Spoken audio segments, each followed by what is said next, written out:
Hey, Jeff from Become More Compelling here. Today we're going to do two things. Number one, I'm going to teach you how to use your ego as a tool, which is maybe something that you've never heard before. And two, we're just going to casually drop kick imposter syndrome for you forever. So I'm really excited. We got a lot to cover today. Let's jump right in. So the ego that we're talking about, this isn't the Freudian ego. This is more of your sense of self-worth and self-confidence. So I like to think about ego in terms of a range, right? So you've got a range here on the upper end. You've got confidence on the lower end. You've got humility. There's even areas outside of that. You've got arrogance, which is uber confidence, and we don't really want to play there. And you've got below humility, which is like very self-deprecating, and we don't want to go there either. We want to stick between humility and confidence. That's our range. So when you learn to dial up or dial down your ego, you'll find that you'll be able to adapt to different social situations. So there are situations where humility might be called for. Say you're accepting an award at work, and so you might need to be humble in that moment. Oh, it was a team effort. We did our best. I couldn't have done it without X, Y, Z. Like, that's fine, because being confident in that situation maybe wouldn't have made sense. But there are going to be other situations that we'll talk about where you might want to dial up your ego, like a job interview or a meeting or something like that, where you need to present the most confident version of you. And so we're going to get into all that. All right, story time. I was watching the season 1 of this Netflix documentary, Abstract, which it's a fantastic documentary, and they did one on this. He's a portrait photographer. His name is Platon, and he has a lot of good work at platonphoto.com. And he does kind of these up close and personal portraits of famous people. He's done everyone from Tim Cook to Vladimir Putin. So he's done a wide swath of people. And for his style of photography, he really has to get really close to put in his best work and get the best result. And so a big part of his skill set is he's able to build rapport quickly. And in the episode that I watched, he had former Secretary of State Colin Powell. And in that moment, like, I noticed him dialing down and then dialing up his ego. So what did he do? He was sitting on the floor. They were just kind of doing some test shots of Powell before the actual photo shoot began. And he's sitting on the floor. He's looking up at Powell with his camera, and Powell's looking down at him. And Platon asks, "How long have you been married for?" And Powell says, "I've been married for 54 years next August." And Platon goes, "Dude, you got to give me some advice." And you could see in that moment, Powell's face softened. He cracks a smile. He chuckles a little bit, and he says, "Man, you just got to do basically whatever she wants you to do." And he says, "That's really great advice. My wife will love you for saying that." And in that moment, you could feel things loosen up a little bit. And immediately after that, you see Platon dialing up his ego, because he stands up and he says, "Okay, so here's how this is going to go." Setting good expectations. He's walking Powell through the process. And so he kind of assumed that boss role at that moment, that kind of director of the environment. When you think about it, Platon's really technically skilled. So it would have been really easy for him to roll in and kind of assume that dialed up ego position from the beginning. I'm the boss here, and this person's come to my studio, and everything needs to be how I want it to be. But that really wouldn't have worked in the situation, because a lot of his work, he wants that subject to be vulnerable, and he wants to capture kind of the essence of who that person is in that moment. And to do that, I think there's no way that he could go in and roll high ego the entire way through. It just wouldn't have made sense. In fact, what Platon says is, in a photo shoot, I'm not walking in thinking, how can I get the best picture? That's kind of the technically skilled version of, like, oh, how do I get the best picture? What's the best light to use? What kind of aperture do I need?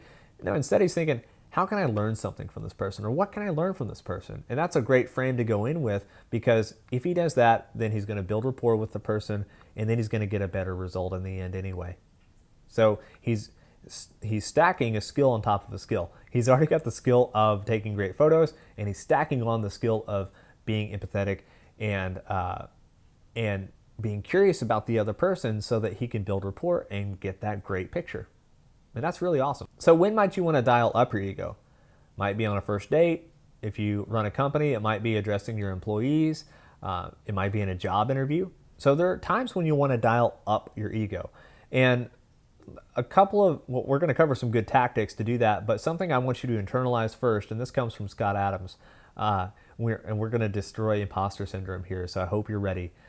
For some of you, this is going to be a huge moment in your life, and that's me dialing up my ego, so I'm self-aware. So consider this. Everyone has moments of insecurity. Everyone is almost at all times trying to present the most put together, most confident version of themselves that they possibly can. It's only natural. So that Zoom meeting that you're in, that job interview that you're in, whatever it happens to be, even just going out to a dinner with friends. We're all in quarantine right now, so one day we'll be able to go out to dinner with friends. People are presenting and putting forth the most put together version of themselves. And so that's just natural. That's just being human.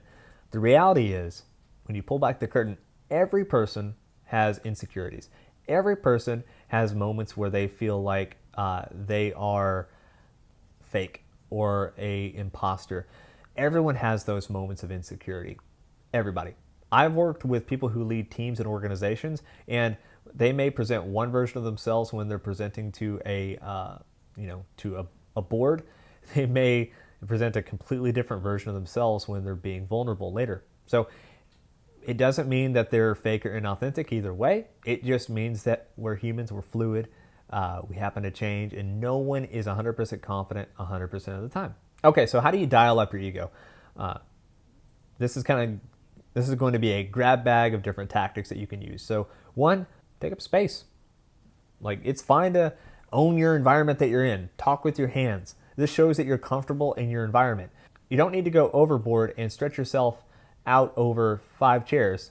Maybe that doesn't make any sense, but like, if something's in your way, like, moving it, and it's fine. You're owning your environment. You're owning that 3-foot bubble around you, and that's totally fine. Another big thing is positive self-talk.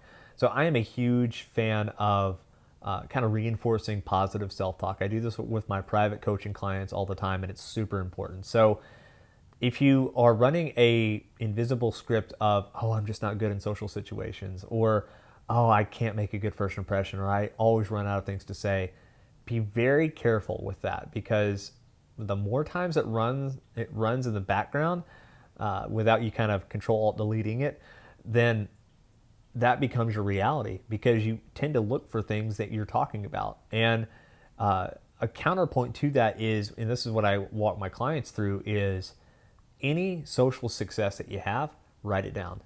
Might be a spreadsheet, might be a note, might be dry erase on a marker board that you have, whatever it happens to be.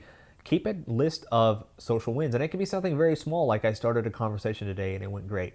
Or it could be something huge, like I had to have a really hard conversation with an employee, but it ended up being fine. And then refer back to that list of social wins the next time you're going into a social situation. So you can look at the past and say, I've got concrete evidence that I can perform in these situations. And that's rewriting that narrative. Instead of just letting that narrative sit of, oh, I can't do this, I can't do that, or I struggle here, I struggle there.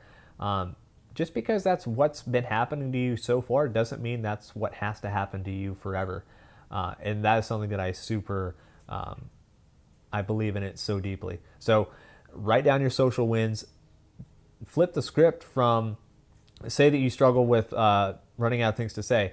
If you get that one social win and you're like, well, last week I didn't have any problem thinking of what to say when I was in that situation, you shift it from, I always run out of things to say, to, I had a pretty good conversation last week and it felt natural. That's so different. That gives you a lot of power to start acting differently and getting different results. Something else that I really like is the Bruce Lee quote, be like water, be formless. Like, you pour water into a cup, it takes the shape of the cup. You pour water into a teapot, it takes the shape of the teapot. What all this is doing is it's helping you adapt in social situations. And being able to adapt is very crucial. You could say that, yeah, you're faking it until you make it. Well, that's technically true. I also believe that you're always you. And so no matter what you do, you're always you. So you're not so much faking it as you're just revealing a part of yourself that's a little bit different than what you've showcased in the past. So the more confident you become, the easier social situations are, and you start that virtuous cycle. And that is a good position to play from because you're going to get better social outcomes that way. So your action step, beyond the confidence things that we just talked about, realize that you are not the only person that might feel insecure in a moment. 99% of people are just presenting their most put together self. Everyone has insecurities and everyone struggles from time to time. And that's just normal. That's part of being human.